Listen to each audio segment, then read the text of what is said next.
Heart ఆగిపోతే మనిషిని ఎలా బతికించాలి ఒక పాటలో తెలుసుకుందామా.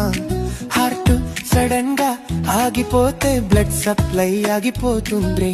బ్రెయిన్ 5 నిమిషాలు మాత్రమే ఉంటుంది, కానీ సిపిఆర్ ఇస్తే మనిషి మళ్ళీ బతికే ఛాన్స్ ఉంది. పేషెంట్ ని ఫ్లాట్ గా పడుకోబెట్టి చెస్ట్ మధ్యలో స్టెర్నం పైన మీ 2 చేతులు పెట్టి గట్టిగా ప్రెజర్ ఇవ్వండి. నిమిషానికి 100 సార్లు పుష్ చేయాలి, అప్పుడు హార్ట్ స్క్వీజ్ అయ్యి బ్లడ్ పంప్ అవుతుంది.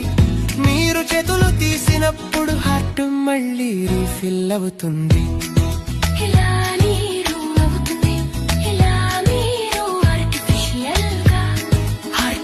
ని పంపు చేస్తారు 30 కంప్రెషన్స్, తర్వాత 2 రెస్క్యూ బ్రెత్స్ ఇవ్వాలి. ఇది ఆక్సిజన్ ని లంగ్స్ కి పంపిస్తారు.